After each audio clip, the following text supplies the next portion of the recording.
Hello students, कैसे हैं आप सब लोग। रिसेंट जो अपनी क्लास हुई थी बेटा, उसमें अपन ने सप्लाई की जो movement and shifting along with the supply curve, इस टॉपिक के बारे में अपन ने डिस्कस किया था। Today we are going to discuss about the elasticity of supply and the degrees of elasticity of supply. तो फर्स्ट ऑफ ऑल एक छोटा सा टॉपिक इसमें बच गया है, which is exception of law of supply. ठीक है, सप्लाई का जो एक्सेप्शन है वो डिमांड के जो एक्सेप्शन का जो टॉपिक था, exception of law of supply, demand के एक्सेप्शन के जितना बड़ा नहीं है ये। इसमें एक सिंपल सा टूल है कि इन्वर्स रिलेशन हो जाएगा कि जब प्राइस इसकी डिक्रीज़ होगी तो इसकी क्वांटिटी सप्लाई क्या हो जाएगी, इंक्रीज़ हो जाएगी, और जब इसकी प्राइस इसकी इंक्रीज़ होगी तो इसकी क्वांटिटी सप्लाई क्या होगी, डिक्रीज़ हो जाएगी। ऐसी कंडीशन में there is an inverse relationship in between price and quantity supply of a commodity. समझे आप मेरी बात को। इसमें सीधा सा आपको एक या दो चीज़ों का ध्यान रखना है कि एक तो जो एग्रीकल्चरल जो गुड्स हैं, agricultural goods, and second one is perishable natures good. दो चीज़ों का ध्यान रखना है। एक तो एग्रीकल्चरल गुड्स में कभी भी लॉ ऑफ सप्लाई लागू नहीं होगा।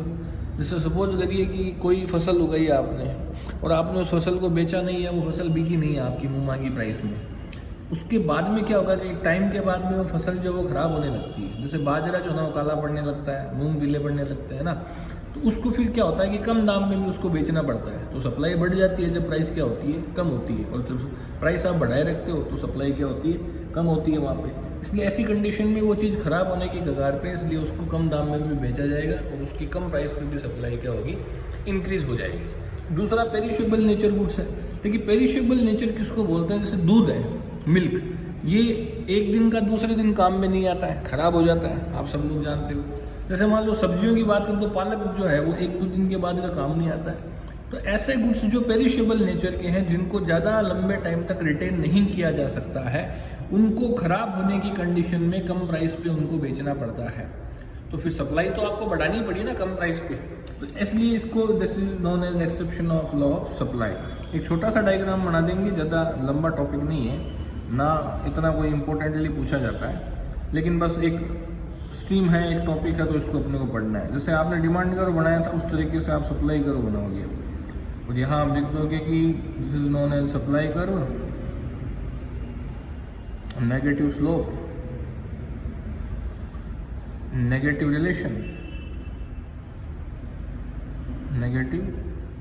Relation, and downwards to the right, downwards to the right. ठीक बात है। तो ये टॉपिक हुआ अपना एक तरीके से। दूसरा अब अपन बात करते हैं elasticity of supply. Elasticity of supply, देखिए इलास्टिसिटी ऑफ सप्लाई की डेफिनेशन लिखूं मैं सबसे पहले, percentage change in quantity quantity supplied of a commodity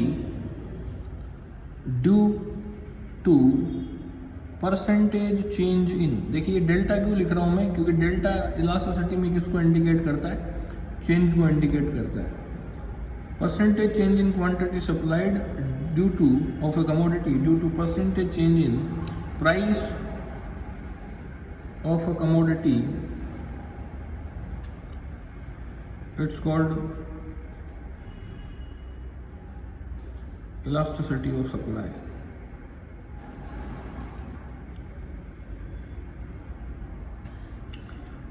price word लिखते हैं, प्राइस इलास्टिसिटी ऑफ सप्लाई।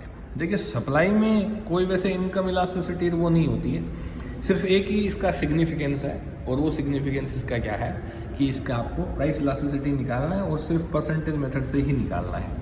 तो सीधा सा है कि मैं फॉर्मूला लिख दूँ। यहाँ आपने ED लिखा था, यहाँ क्या लिखा जाएगा, ES लिखा जाएगा। S थोड़ा सा नीचे लिखना है इसे। माइनस का साइन आपको लगाना नहीं है, क्योंकि यहाँ क्या होता है, सप्लाई में पॉजिटिव रिलेशन होता है। जब प्राइस इंक्रीज होती है तब सप्लाई भी इंक्रीज होती है। ये आपको मेन थ्योरम को लेके चलना है, जो आपका लॉ ऑफ सप्लाई कहता है, जैसे आपका लॉ ऑफ डिमांड कहता था, ना कि आपने exception of law of demand को लिया इलास्टिसिटी में। ठीक बात है। तो यहाँ ऊपर लिख दें कि percentage change in quantity supplied और divided by percentage change in price. ठीक बात है। एक फॉर्मूला और लिखाया था आपको कि ES is equal del Q upon del P multiplied by P upon Q। देखिए P जो है वो इलास्टिसिटी ऑफ डिमांड की तरह ही जो है वो इनिशियल प्राइस है, इनिशियल प्राइस। Q जो है वो initial quantity, initial quantity. P1 जो है वो न्यू प्राइस,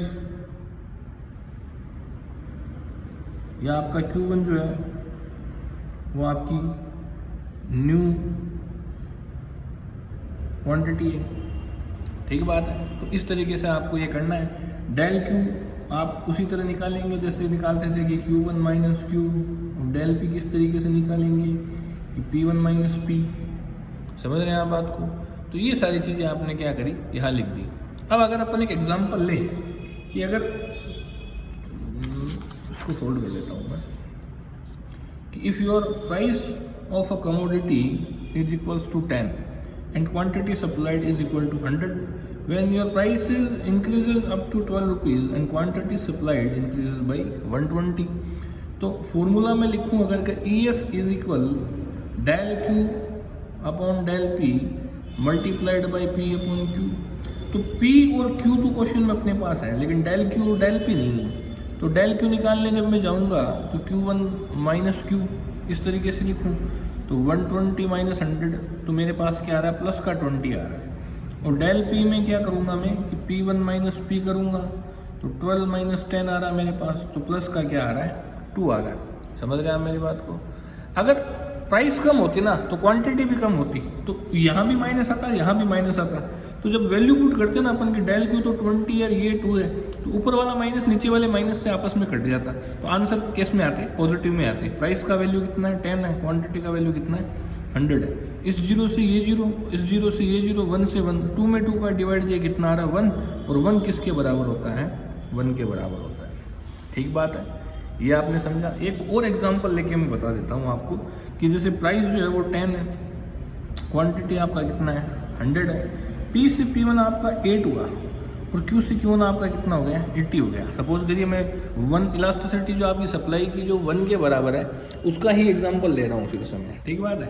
तो यहाँ फिर से मैंने फॉर्मूला लिखूँ, फॉर्मूला हर बार लिखिए आप लोग ताकि आपको याद हो जाए, है ना, और प्रैक्टिस भी आपकी बनी रहे और कोई चीज़ गलत ना हो। P अपॉन Q, तो डेल Q अगर मैं निकालने जाऊँ सबसे पहले तो Q1 माइनस Q कितना हो जाएगा भाई मेरे, 80 माइनस 100, 80 है ना Q1, और 100 ये Q का वैल्यू कितना है, 100, तो 80 में से 100 गया तो माइनस का 20 बच रहा है। और अब मैं जब डेल P निकालने जाऊँगा तो P1 माइनस P मेरे पास, तो P1 कितना है, 8 है, और ये कितना है, 10 है, तो यहाँ कितना है, माइनस का 2। तो जब वैल्यूज़ मैंने रखी कि माइनस का 20 डिवाइडेड बाई माइनस का 2 मल्टीप्लाइड बाई 10 अपॉन 100, तो सबसे पहले तो माइनस से माइनस को काटूंगा मैं, फिर इस 0 से इस 0 को, इस 0 से इस 0 को, 1 से 1 कट गया, 2 में 2 का डिवाइड दूंगा, फिर से कितना आ रहा है, 1, और 1 किसके बराबर होता है, 1 के बराबर। इसी तरीके से आपको ग्रेटर देन और इसी तरीके से आपको लेस देन के भी वैल्यूज़ निकालनी है। ये तो हुआ इलास्टिसिटी ऑफ सप्लाई, इतना ही कॉन्सेप्ट है ये इलास्टिसिटी ऑफ सप्लाई का। इसमें मैं आपको डिग्रीज बता देता हूँ साथ में, ताकि अपना जो ये सप्लाई का जो चैप्टर है वो सारा का सारा चैप्टर क्या हो जाए, पूरा हो जाए। तो ये आप लोग एक बार देख लें। अपन आगे मूव करते हैं। सबसे पहले अपन ने पढ़ा था कि degrees of price elasticity of demand पढ़ा था अपन ने कोई टाइम में, है ना। अब वो जो डिग्री है वो 5 तरीके की होती थी लॉ ऑफ डिमांड में। ठीक बात है। यहाँ मैं लिखूँ तो degrees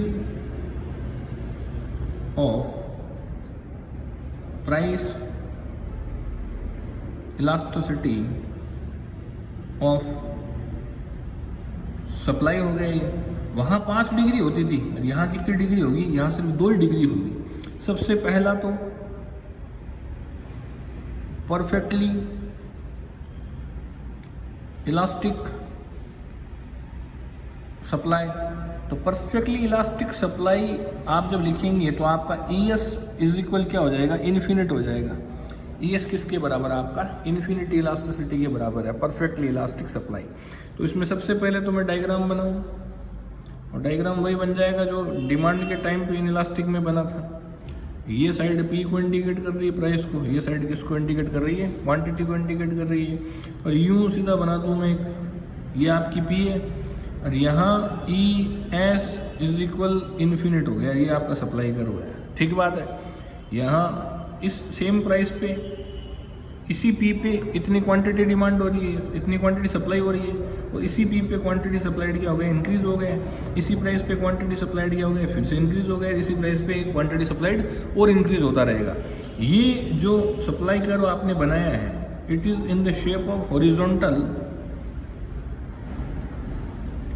horizontal straight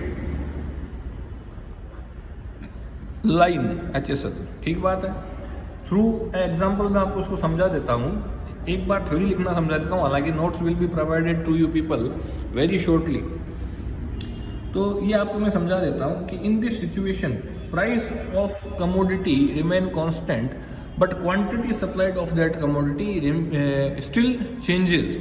That's why in this situation the elasticity of supply is equals to infinite and the supply curve is behaving like horizontal straight line। आप क्या करेंगे, P लिखे यहाँ 10 और क्वांटिटी यहाँ लिखे आप 100। P से P1 आपका कितना है, 10 ही है। प्राइस में तो अनचेंज्ड है, कांस्टेंट जा रहा है वो, लेकिन क्वांटिटी क्या हो रही है आपकी, OQ था, क्वांटिटी आपका OQ1 हो गया। इट मीन्स बढ़ा कुछ ना कुछ, तो 120 लिख दूँ। फॉर्मूला लिखूँ ES is equal del Q upon del P multiplied by P upon Q। तो P और Q तो है, तो क्वेश्चन में अपने पास है क्या, नहीं, डेल Q नहीं है, तो डेल Q निकाला Q1 माइनस Q। Q1 कितना है 120, ये कितना है 100, तो कितना आ जाएगा भाई प्लस का 20। और डेल P जो है वो P1 minus P is equal 10 minus 10 is equal कितना आया, 0 आया। तो यहाँ ये कितना हो गया 20 डिवाइडेड बाई 0 मल्टीप्लाइड बाई 10 और अपॉन में कितना लिखूँ 100। इस 0 से ये 0, इस 0 से ये 0, 1 से 1 काट दिया, 2 में 0 का डिवाइड करो आप, आपके पास क्या आएगा, इन्फिनिट आएगा। किसी भी डिजिट में हमेशा जब 0 का अपन डिवाइड करते हैं तो हमेशा अपने पास क्या आएगा, इन्फिनिट ही आएगा। एक बात हो गई। दूसरी बात, दूसरा मैं लिखूँ, ये तो हो गया परफेक्टली इलास्टिक। अब मैं लिखता हूँ परफेक्टली इन इलास्टिक। देखिए इलास्टिक का मतलब तो क्या है कि चेंज होना, और इन इलास्टिक का मतलब क्या है कि कुछ भी चेंज नहीं हो रहा है, there is a zero change. तो ES इज इक्वल क्या हो गया, ये कौन सी कंडीशन है, जीरो इलास्टिसिटी सप्लाई की कंडीशन है कि elasticity of supply is equals to zero. It means price में कितना भी चेंज हो जाओ, लेकिन ये बिल्कुल भी चेंज नहीं होगा। ठीक बात है। तो ये हो गया। यहाँ मैं डायग्राम खींचूँ,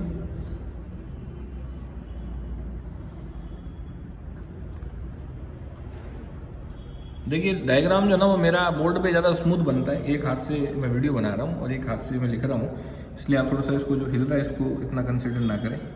बोर्ड पे बहुत स्मूथली बनेगा। क्वांटिटी ये सप्लाई कर्व है, यहाँ इलास्टिसिटी ऑफ सप्लाई क्या लिख दूँ 0, क्योंकि प्राइस जो है आपका सपोज करिए यहाँ है ये P, प्राइस आपका यहाँ से यहाँ इंक्रीज हुआ लेकिन सप्लाई पे कोई फर्क नहीं पड़ा, कम नहीं ज़्यादा नहीं। और प्राइस जब यहाँ आपकी तो भी आपकी सप्लाई पे कोई फर्क नहीं पड़ा। तो ऐसी कंडीशन में आपकी सप्लाई किसके बराबर होगी, 0 के बराबर होगी। और ये आपका जो सप्लाई कर्व है वो वर्टिकल स्ट्रेट लाइन, समझे आप। इसको एग्जांपल के थ्रू समझे अपन कि प्राइस कितना है 10 है, क्वांटिटी कितनी है 100 है। P से P1 आपका इंक्रीज हो रहा है डायग्राम में, तो आपकी न्यूमेरिकल में भी वही जाना चाहिए। जैसे मैं यहाँ पे 12 लिख दिया मैंने, लेकिन Q से Q1 कितना है, अभी भी 100 ही है। तो elasticity of supply is equals to del Q upon del P multiplied by P upon Q। P और Q तो क्वेश्चन में अपने पास, P 10 है और Q 100 है।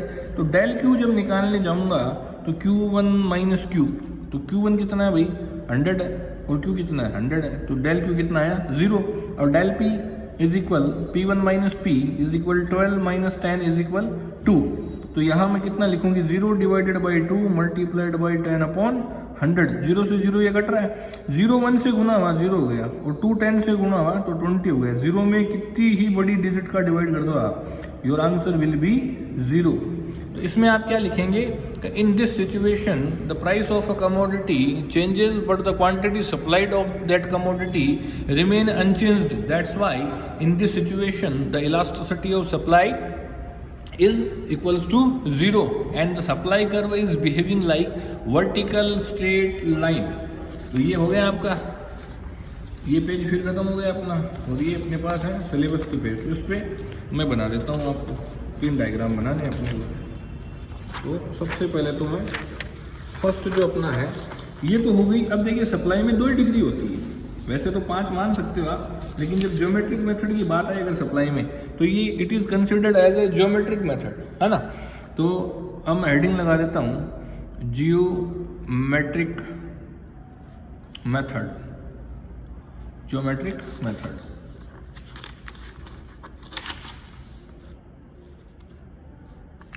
देखिए ज्योमेट्रिक मेथड में क्या होगा कि सबसे पहले ग्रेटर देन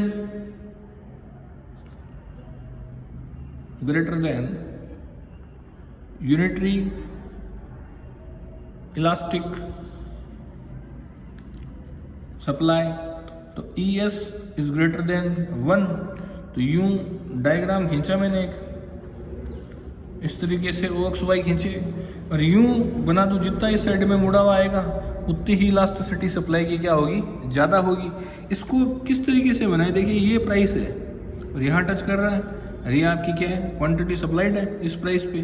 प्राइस को यहाँ से यहाँ तक इतना ही चेंज कर रहा हूँ मैं, यहाँ से यहाँ तक इतना ही चेंज हुआ, P से P1 हो गया है, इतना ही चेंज हुआ है इतना। लेकिन यहाँ सप्लाई देखिए कितना चेंज हो गया है, Q से Q1। ये सप्लाई कर जितना इस साइड में मुड़ेगा ना उतनी ही इलास्टिसिटी सप्लाई की क्या होगी, ज़्यादा होगी। तो अभी आपका जो डेल P है उससे आपका ये डेल Q कहीं ज़्यादा है, तो elasticity of supply is greater than 1। तो इसमें आपको क्या लिखना है कि percentage change in quantity supplied is more than the percentage change in price, that's why in this situation the elasticity of supply is greater than 1। और आपको क्या लिख देना है कि एग्जांपल लिखेंगे P कितना है 10 है, Q कितना है 100 है।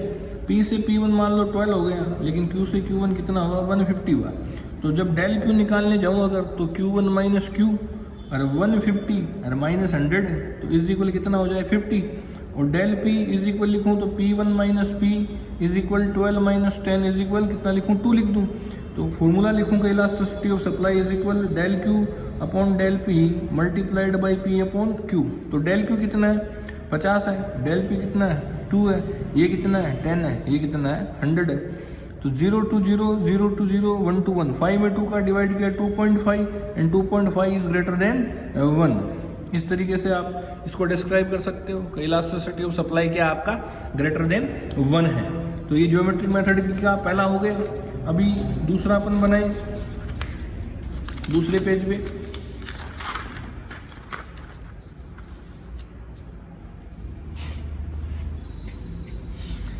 तो दूसरा आपका जो बनेगा which is less than unitary elastic supply. तो आपका ES इज लेस देन क्या बन गया 1 बन गया। ये डायग्राम खींचा मैंने इस तरीके से, इसमें आप सप्लाई करो यूं खींचे इस तरीके से, ये आपका S है। अब क्या होगा कि आपकी प्राइस यहाँ थी और आपकी क्वांटिटी कहाँ गई है, यहाँ आ गई है P, और ये क्या आपका Q। P से P1 आपने इतना चेंज किया, एक सिग्निफिकेंट चेंज दिख रहा है आपको, लेकिन Q से Q1 इतना ही चेंज हुआ है। तो ये सीधा सा आपको दिख रहा है एक रेशियो में कि the percentage change in quantity supplied is less than the percentage change in price. तो आपका जो डेल Q है वो आपके डेल P से क्या हुआ है, कम चेंज हुआ है। तो ऐसी सिचुएशन में इलास्टिसिटी क्या रहेगी, लेस देन 1 रहेगी। कैसे रहेगी कि प्राइस जो है कमोडिटी का वो कितना है 10 है, क्वांटिटी कितनी है 100 है। P से P1 कितना हो गया 15 हुआ, लेकिन Q से Q1 आपका कितना हुआ 120 हुआ। तो फॉर्मूला में लगाऊं कि ES is equal del Q upon del P multiplied by P upon Q। ठीक बात है। तो P और Q तो क्वेश्चन में अपने पास है, तो डेल Q निकालने जाएंगे तो Q1 माइनस Q1 कितना है भाई 120 है, 120 है ना, 120 माइनस 100 तो अपने पास प्लस का 20 आ गया। और डेल P इज इक्वल अपने पास क्या आ जाएगा कि P1 माइनस P तो P1 कितना है 15 है और P कितना है 10 है, तो P कितना है आपके पास 5 आ गया। यहाँ लिखा आपने तो डेल Q का वैल्यू कितना है 20, डेल P का वैल्यू कितना है 5 मल्टीप्लाइड बाई 10 अपॉन कितना है 100, 0 to 0 इस 0 to ये 0 1 से 1 कट गया, 2 में 5 का डिवाइड किया तो 0.4 और 0.4 क्या होता है 1 से छोटा होता है, तो इलास्टिसिटी क्या आ गई आपकी लेस देन 1 आ गई है। ठीक बात है, 1 सेकेंड ये हो गया आपका लेस देन 1 का। और अब लास्ट में फाइनली अपन चलते हैं किसकी तरफ, इक्वल्स टू 1 की तरफ, क्योंकि ग्रेटर देन 1 हो गया लेस देन 1 हो गया। अब मैं लिख दूं कि यूनिटरी इलास्टिक सप्लाई, तो यूनिटरी इलास्टिक सप्लाई की तरफ चलें तो ES इक्वल क्या आ जाएगा 1 आ जाएगा, ये लिख दिया यहाँ, ये लिख दिया। ठीक बात है। अब मैं यूं बना दूं इसको एकदम बीचों बीच इस तरीके से, ये प्रैक्टिस से आएगा आपका एकदम बीचों बीच। ठीक बात है। अब थोड़ा सा देखें आप इसको कि आपकी प्राइस तो है सिग्निफिकेंटली यहाँ और आपकी सप्लाई है यहाँ ये Q और ये P, प्राइस में इतना चेंज किया बेटा मैंने, और आप स्केल लेके नाप लें कि the percentage change in quantity supplied is equals to the percentage change in price. देखिए दोनों में जो डेल P और डेल Q में जो चेंज हो रहा है वो दोनों में क्या है सेम है, that's why elasticity of supply क्या है इक्वल्स टू 1 है। एक एग्जांपल लिखूंगी P कितना है 10 है और क्वांटिटी कितनी है 100 है, तो P से P1 का वैल्यू जो वो 12 है और Q से Q1 का वैल्यू कितना है 120 है। तो फॉर्मूला जब मैं लगाऊंगा कि ES is equal del Q upon del P multiplied by P upon Q, P और Q क्वेश्चन में आपके पास है, तो फिर से अपने को क्या निकालना है डेल Q निकालना है, Q1 माइनस Q, Q1 कितना है 120, Q कितना 100, तो ये कितना आ गया प्लस का 20, और डेल P आपके पास क्या आ गया तो P1 माइनस P, तो ये कितना है 12 माइनस 10, तो आपके पास ये कितना आ गया 2 आ गया। तो यहाँ मैं लिखूँ कि 20 divided by 2 multiplied by 10 upon 100, 0 to 0 इस 0 से ये 0, 1 से 1, 2 में 2 का डिवाइड दिया 1, और 1 किसके बराबर होता है आजकल 1 के बराबर होता है। तो ये अपना जो टॉपिक है सप्लाई का वो आज यहाँ पूरा होता है। इस सप्लाई के टॉपिक में आपको जो भी चीज़ नहीं आ रही है, एक इम्पॉर्टेंट टॉपिक है प्रोड्यूसर इक्विलिब्रियम की कैटेगरी से पॉइंट ऑफ व्यू से, तो जो भी चीज़ आपको इसमें समझ में नहीं आ रही है आप मेरे से कांटेक्ट करके आप पूछ सकते हैं। Thank you.